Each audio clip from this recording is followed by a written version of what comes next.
Howdy, howdy. Welcome back to my tiny corner of the internet. And so in today's video is more or less just an informal rant about the tech industry, working as an engineer, my experience. So this is just more or less a personal rant more than it is a formal video talking about any particular topic. Okay, and so if you follow this channel, you know that I have pointed out time and time again that, the United States is cannibalizing its engineers, it's cannibalizing its STEM graduates. There's countless STEM graduates that are basically, out of work. And it's ironic that we're in the middle of a Cold War with China while we're doing this sort of stuff, a culture that values STEM quite heavily. The United States is deciding to cannibalize STEM out of a misplaced sense of anti-elitism. And so this personal rant is not so much just about, it is kind of a mix between talking about the broad cultural implications, but the stuff that I've dealt with as an engineer. Even now, in my own current workplace, I have a boss that has the incessant need to play power politics with engineers. And you might say, oh, is this just a one-off thing? Is this just a you problem, Alistair? And that's a very good question, is because one could say that. The thing is that it's true is because the fact is he's done this time and time again, especially particularly with the previous engineer he's worked with. I got into a conversation with him, and I don't mind having conversations with him, but the thing is that he made an offhanded comment that once again kind of proves my point of, the power politics he played with me back in the day about a year ago. Is that, the last guy that he was playing power politics with was, quote-unquote, too smart for his own good. And I kind of wanted to get into that one is because the fact is there's a lot of double-speak in corporate language that I despise, and most people despise. Anybody can despise this stuff. There's plenty of people who do this on YouTube already. But the thing is, I came across a Twitter thread because I want to understand his mentalities, because I think people need to understand that mentality on why the United States is falling behind technologically. Okay, there was an interesting Twitter thread that was talking about shape rotators versus word cells.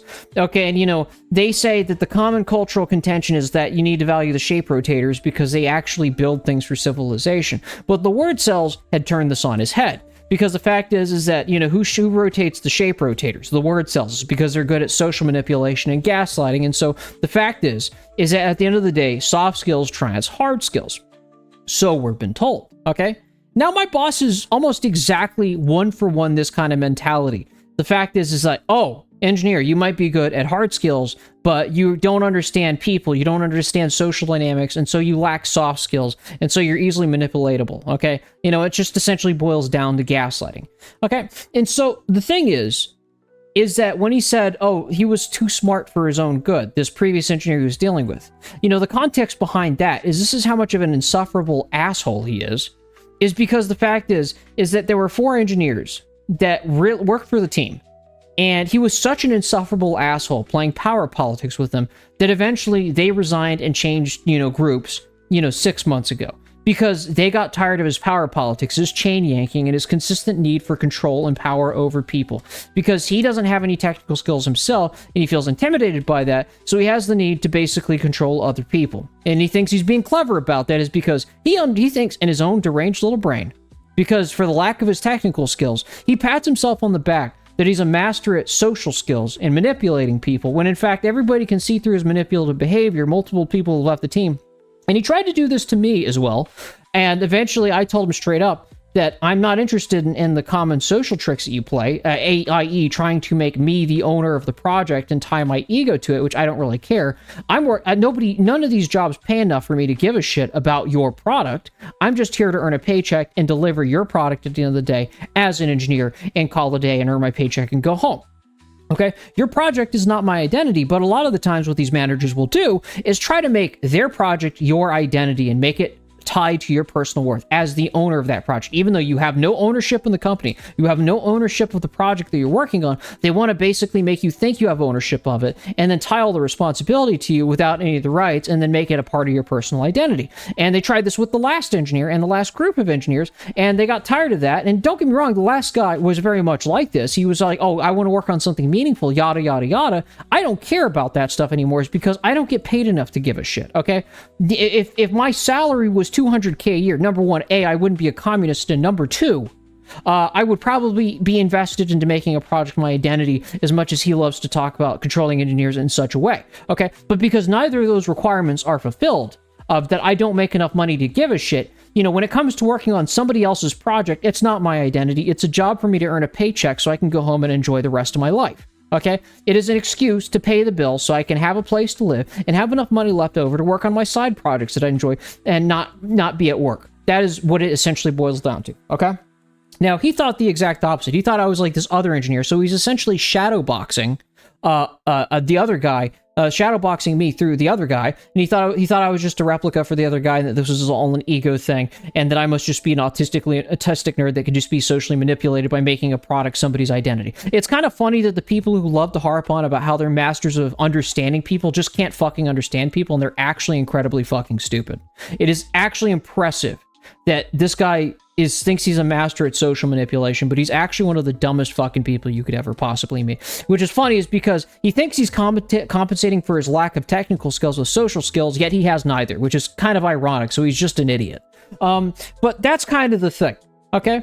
You know, he brought that mentality on me, and he was projecting this on me, shadowboxing on me, went on these broad third-person speeches about empire building, when in fact, you know, he doesn't realize that I've said countless times that I don't give a shit about the company. I'm just here to earn a paycheck and go home.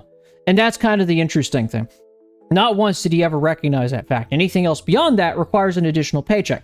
And I'm always like, bro, I don't get paid enough to give a shit about going further in here. And on top of that, you've made it pretty abundantly clear that you have no intention of promoting me. So why would I care about going 120% at a company that doesn't value hard work? But more importantly, the fact that when he told me about a year ago that you never promote the smartest person on the team. And I didn't know what he meant by that. I thought he was just taking a shot at me. It's because he didn't like my background. He was like, oh, this guy thinks he's so hot shit because he has this really impressive technical background. I'm going to need to cut him down a peg so I can control him. And I was trying to understand the context for that, but I didn't realize it until a year later that he was shadowboxing another guy, you know, when he was going after me. And I was just kind of shocked. I'm like, why is this sort of stuff? But again, it's like I met the guy that he had been shadowboxing me through. Okay. And he was kind of a Dr. House kind of character. Don't get me wrong, a very smart guy. I loved talking with him. But the thing is, he was also an arrogant and asshole. And so the fact is, he was shadowboxing that character, you know, through me. And so the thing is that what this has to do, and like I said, this was a bit of a rant, but also kind of a broader talking about the cultural decline of the United States, is because the fact is that these people, like my boss, are the ones at the helm of American society. I indicated this on my community post where I talked about how STEM was actually quickly outpacing these Ivy League schools because they were becoming more of an economic marker within American society, and they had to find a way to basically tear it down a notch. If you think STEM is going on the decline, I urge you to look at China and look at the technology they're pumping out, and they're pumping out tons of really neat tech. If you want to argue with me in the comment section, be my guest. You're just wasting your time and my time. And again, time is going to tell the truth at the end of the day. With that being said, is that the United States does not value meritocracy. It doesn't value technical skill. Even when I made that one last video talking about that one guy in India that's just handing out cash that he took from other people, and I made an entire story about that, there are people arguing against that the entire step of the way. And that was a while ago. Don't get me wrong about that. But the United States doesn't value technical skill anymore. Engineering is not as respected as it used to be.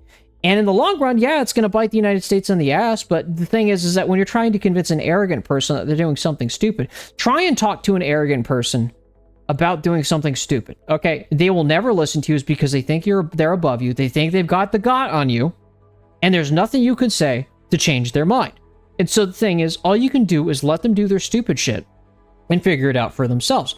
That's currently the path the United States is on, is because I, as an engineer who have dealt with what it's like to be in the workplace, you know, they don't respect their engineers anymore, okay? You know, they micromanage them. They don't give the privileges that they used to 10 years ago, and that's fine, okay? You know, I personally don't really consider this a part of my identity anymore, is because the fact is that it doesn't have the respect it used to. It's almost kind of like a taboo thing. It's almost kind of like a download. As soon as somebody, you know, if you say you have a background in STEM, somebody is immediately just going to automatically assume that you're autistic, like some kind of stereotype from Big Bang, okay? And then they're going to just essentially assume that, you know, there's always a lack of social skill with somebody who has technical skills. It's kind of an amazing cultural stereotype that is not true, is because the fact is that's not how Gaussian distributions work or bell curves work, but that's something that culturally people think is true. And so you're going to have that dangling over your head if you have an impressive background. And sometimes it's just better not even just to mention it. you know, it's almost kind of like it's almost like a downgrade in a sort of sense. Because like one guy, when I was looking at the Twitter thread, was like, what happens if you're a somebody who is very good at, you know, social skills, and you decide to go into engineering and you decide to study all these difficult things? What do you become after that? And I pointed out, I was like, well, then you're going to become the engineer that all the social skills people are going to try and manipulate because they think you're an autistic retard. Okay? You know, it's amazing that, you know, for whatever reason, a lot of the people who love to harp on about the value of soft skills and social skills, you know, they can automatically assume that any one of them can go into engineering, but for some reason, it's just an impossibility with somebody with the technical background to have an ounce of social skills whatsoever, or soft skills whatsoever. And it's just kind of amazing to me. But that's the cultural stereotypes we live in. And nowadays, it's kind of been used to hollow out STEM, to underpay them. You will have talentless jackasses making millions of dollars a year who produce no value for civilization other than social skills, soft skills, gaslighting, manipulation, essentially. And, you know, you'll have people who actually build value for civilization being underpaid. And what happens when you underpay people? They change careers. It's that simple. You know, and all honesty, that's what people are going to do. You know, nobody is going to go into STEM with the idea in mind that, A, you know, they're going to be underpaid. You know, nobody's going to go into and study something incredibly difficult to A, be underpaid. Number two, upon graduation, you know, be underpaid, but also talked down to like you're actually paid more than you actually are. Pretend that you're part of some technical elite that you're not actually a part of, and you don't have the respect that you used to have. And then at the same time, assumed a bunch of things just because you have a degree that you're just somehow not really a people person. You're not a social person. You know, that is what people are going to look at too when they're like, oh, I'm going to go study computer science because it pays well. A, you're not going to get paid well. And number two, you know, you're going to be talked down to even when you do work there is because everyone's going to assume you're an autistic fucking nerd is because the fact is you chose something that was difficult in college. Okay. So where's the reward? Okay. And so there's no benefit to STEM after that fact. Nobody's going to be doing STEM after this. And the worst part about it is that the United States is in a Cold War. And unfortunately, when it comes to war is something that forces meritocracy. When you're in competition, forces meritocracy is because the ones that are more meritocratic than the other end up dominating the lesser meritocratic ones. It's a fact of life. It's almost like Darwinian natural selection. You know, the survival of the fittest, the more capable are the ones that are going to win. But again, if you try to tell the ruling class this, you know, they don't care. Again, one of the things I dislike about the political right is not that the ruling class aren't evil pricks. It's just the fact is they're not intelligent. They're just stupid. If they had any long-term interest, they would recognize that you would have to pay these people decently well to basically remain competitive, but they don't. They're just actively cannibalizing. And so here we are. We're in the late stages of capitalism where the empire is hollowing itself out of a deranged sense of misplaced anti-elitism. Here's one thing I want to tell you a little bit about when it comes to American anti-elitism that you're not going to really hear from anybody else, okay? Here's how American anti-elitism works, okay? It's never against the rich. It's never against the ruling class. It's never against the owner class. But what American anti-elitism always goes against is some section of the working class, okay? You know, I came across an article that was talking about the laptop class. The laptop class has had too many privileges. We got to knock that down. What they mean is remote workers. Yes, not ruling class, not propertied class, the remote worker class, okay? That is par for course what American anti-elitism is. It's never against the ruling class. It's against some section of the working class that needs to be taken down a notch. And right now, you can even see the stuff with baristas. I came across a right-wing post that is complaining about baristas being overpaid.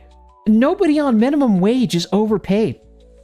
Anybody on minimum wage is kept beneath deliberately the 40-hour mark so they don't have to dole out full-time benefits. But they won't tell you that is because the fact is the same people who are spouting this propaganda are also a part of the ruling class. So you only hear that narrative.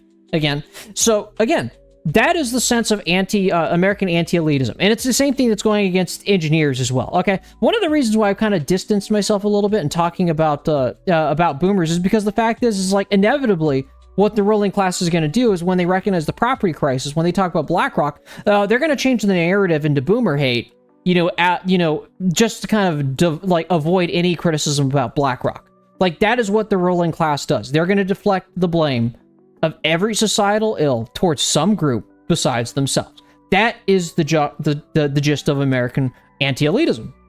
Watch this play out, okay?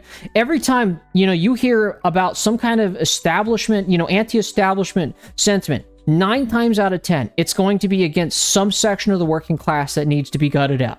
Oh, the barista elite need to be kind of replaced with AI. Honestly, I don't even know why that's even a talking point. Like, automation being this horrible thing. It's amazing that when it comes to day labor, everybody is gung-ho to replace, baristas with, robots and automation. But again, if it's capable of doing that level of manual work, why would it not do blue-collar work? You're going to tell me that there's some special reason that, blue-collar work isn't going to get replaced by automation, but baristas are? Now, I don't think automation is really at the level to replace either for a good period of time, but still, you can tell that it's a post hoc rationalization against one section of the working class for some secondary reason, and not because, they're actually against any kind of semblance of actual elites to begin with. That being said, I think I've made my point. I just wanted to rant in this video about the current state of affairs within the United States. So I'm going to go ahead and close out the video. Hope you guys have a good day, so take it easy.